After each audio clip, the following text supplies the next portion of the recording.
আসসালামু আলাইকুম ওয়া রাহমাতুল্লাহ। আজ আমরা রাসূল সাল্লাল্লাহু আলাইহি ওয়াসাল্লামের জীবনের ৭টি গুরুত্বপূর্ণ অভ্যাস জানব, যা মানবদেহের জন্য অত্যন্ত উপকারী এবং বিজ্ঞানীরা ওনার প্রাত্যহিক জীবনের কার্যাবলী নিয়ে গবেষণা করেছেন এবং মুসলিম বিজ্ঞানীরা এই ৭টি অভ্যাসকে শ্রেষ্ঠ অভ্যাস বলেছেন। ১. সকাল সকাল ঘুম থেকে জাগ্রত হওয়া।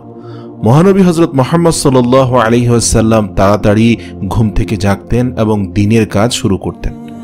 আজ বিজ্ঞান প্রমাণ করে যে সকাল সকাল ঘুম থেকে জাগ্রত হওয়া মানুষের মধ্যে প্রোডাক্টিভিটি বেশি থাকে এবং সেই সঙ্গে যারা দ্রুত ঘুম থেকে উঠে তাদের হতাশা কিংবা দুশ্চিন্তাগ্রস্ত হওয়ার সম্ভাবনাও কম থাকে। ২. স্বল্প আহার গ্রহণ। মহানবী হযরত মুহাম্মদ সাল্লাল্লাহু আলাইহি ওয়াসাল্লাম রোগ ও অসুস্থতা প্রতিরোধ করার জন্য কম খেতেন। বহু বছর পরে বিজ্ঞান আজ প্রমাণ করে যে স্বল্প আহার গ্রহণ আমাদের মধ্যে অনেক রোগ প্রতিরোধ ক্ষমতা বৃদ্ধি করে।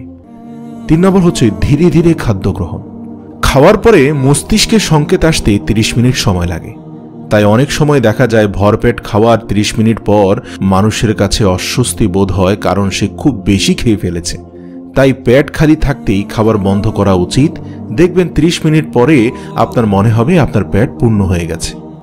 অথবা ধীরে ধীরে খাবার গ্রহণ করতে পারেন, যার ফলে আপনি বুঝতে পারবেন আপনার পেট ভরে গেছে। পরিবারের সঙ্গে খাবার খাওয়া। আমাদের নবী সাল্লাল্লাহু আলাইহি ওয়াসাল্লাম সব সময় পরিবারের সবাইকে একসঙ্গে সাথে নিয়ে খাওয়ার ব্যাপারে উৎসাহিত করতেন। আজ বিজ্ঞান বলে যে পরিবারের সবাই একসঙ্গে খাবার খেলে অনেকাংশে মানসিক চাপ কমে যায়।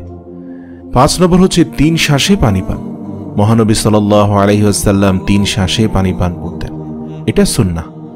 আজ বিজ্ঞানীরা দাবি করে যে একসঙ্গে পানি পান করলে আমাদের ব্লাডের ইলেকট্রোলাইটগুলো ইনক্রিজ হয়ে যায়, অর্থাৎ বেড়ে যায়। এর ফলে মাথা ব্যথা, মাথা ঘোরানো এবং ভারসাম্যহীনতা সৃষ্টি হতে পারে। রোজা রাখতে।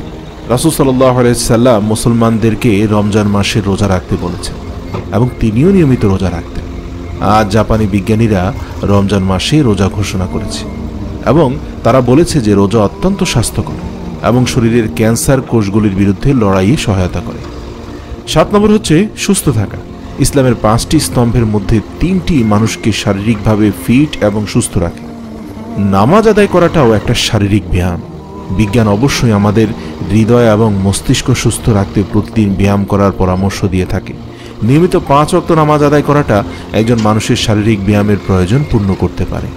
মহানবী সাল্লাল্লাহু আলাইহি ওয়াসাল্লামের অভ্যাসগুলো যদি আমরা আয়ত্তে আনতে পারি, তাহলে একই সঙ্গে তার সুন্নতের অনুসরণের পাশাপাশি আত্মিক পরিশুদ্ধির পাশাপাশি শারীরিকভাবেও সুস্থ ও সবল থাকতে পারব।